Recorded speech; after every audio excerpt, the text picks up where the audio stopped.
Voici un budget réaliste à prévoir lorsque tu vas acheter ta prochaine propriété. Moi, c'est Jenny, ta courtière hypothécaire pour les 25 prochaines années.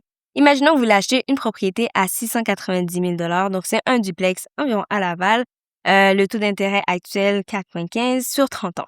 Donc, la mise de fonds que vous allez devoir mettre, c'est 44 000 Par contre, il y a les frais de notaire. Disons que c'est 2 900 Les frais d'inspection, si c'est 1 500 pas 11 500, 1 500. Les frais de déménagement, parce qu'il faut passer d'une place à une autre, environ 2 000 Ensuite, il y a aussi les dépenses mensuelles. Donc, ça, c'est toutes les dépenses d'un coup à faire.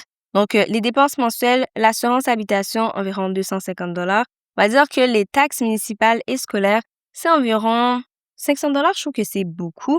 Mais imaginons que c'est 2 500 divisé par 12. Donc, plus les taxes scolaires, on va dire 250 par mois. L'électricité, 150, les entretiens et réparations, c'est juste un petit fonds d'urgence. Et aménagement et amélioration, parce que lorsqu'on déménage, on sait toujours qu'il faut faire des petites choses dans la maison. Donc, on va se mettre un petit 200 par mois.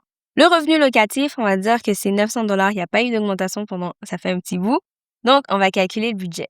Le montant à prévoir, c'est un total de 61 738. Ça, c'est les frais d'inspection, les frais de notaire, les frais de déménagement, mais aussi la prime, la taxe sur la prime SCHL, les taxes de bienvenue. Donc, la première année, il y a de fortes chances qu'il y ait environ 61 000 qui va sortir de sa poche. Donc, c'est bien d'avoir ce montant-là.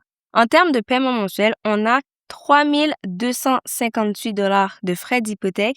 Ensuite, avec tous les frais qu'il y a là, donc assurance habitation, taxe municipale, taxe scolaire, le total arrive à 4 308 Donc, c'est bien parce qu'on a un locataire qui nous aide à payer. On enlève 900 de ce montant-là. On arrive à 3 408 par mois à prévoir pour cet achat-là.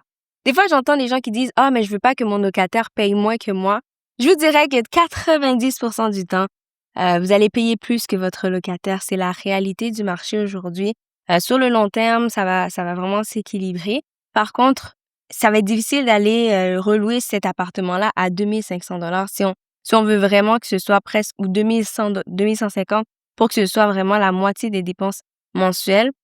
Donc, il faut s'attendre déjà à payer un peu plus. C'est sûr que si j'enlève sur les frais d'entretien, mais les taxes municipales, ça va pas partir, les assurances, ça va pas partir et l'hypothèque, à moins que le taux baisse, là, ça va vraiment aider. Donc, il faut vraiment enlever cette idée que le locataire va payer 90% des frais et c'est pas la réalité aujourd'hui. C'est juste s'assurer que ce montant-là, vous êtes à l'aise avec ce montant-là pour la propriété que vous êtes en train d'acheter.